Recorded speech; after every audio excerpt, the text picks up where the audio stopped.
امام حنبل فرماتے ہیں ایک دفعہ مجھے عراق کے کسی گاؤں میں رات ہو گئی۔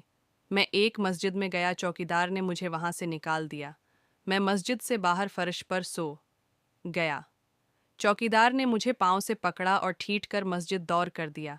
ایک خدا ترس آدمی مجھے اپنے گھر لے گیا۔ وہ شخص چلتے پھرتے، اٹھتے بیٹھے، ہر وقت استغفار پڑھتا تھا۔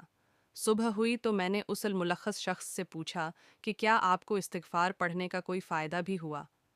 اس نے جواب دیا، جی ہاں، میری دعا قبول دیا ہوئی سوائے اس کے کہ میری ملاقات امام احمد بن حنبل سے ہو جائے۔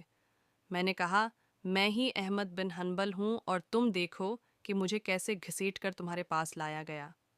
ایف سقجی لانیل لکٹ۔ حضرت عائشہ رضی اللہ عنہا سے روایت ہے کہ انو زریق کے یہودیوں میں سے لبید بن آسم کہ جو فریق کے یہودیوں میں سے لبید بن اسلم نامی ایک یہودی نے رسول اللہ صلی پر جادو کر دیا، یہاں تک کہ رسول اللہ صلی عوام کو یہ مخیال آتا کہ میں یہ کام کر رہا ہوں، حالانکہ آپ وہ کام نہیں کر رہے ہوتے تھے۔ حتیٰ کہ ایک دن یا ایک رات کو رسول اللہ صلی ہم نے دعا کی، پھر دوبارہ دعا کی، پھر تیسری بار دعا کی، پھر فرمایا، اے عائشہ، کیا نہیں معلوم نہیں کہ جو کچھ میں نے اللہ تعالی سے پوچھا تھا وہ اللہ تعالی نے مجھے بتلا دیا۔ میرے پاس دو آدمی آئے، ان میں سے ایک میرے سرہانے بیٹھ گیا اور دوسرا میرے پیروں کی جانب بیٹھ گیا۔ جو آدمی میرے سرہانے بیٹھا تھا اس نے پیروں کی جانب والے سے کہا، یا پیروں کی جانب بیچنے والے نے سرہانے والے سے کہا، اس شخص کو کیا تکلیف ہے؟ دوسرے نے کہا، ان پر جادو کیا گیا ہے۔ پہلے نے کہا، کس نے جاوا کیا ہے؟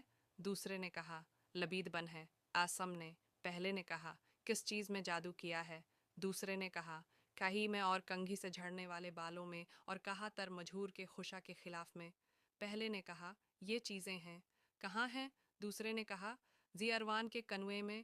حضرت عائشہ رضی اللہ عنہا نے کہا، پھر رسول اللہ علی کے اپنے چند اصحاب کے ساتھ اس کنویں پر گئے۔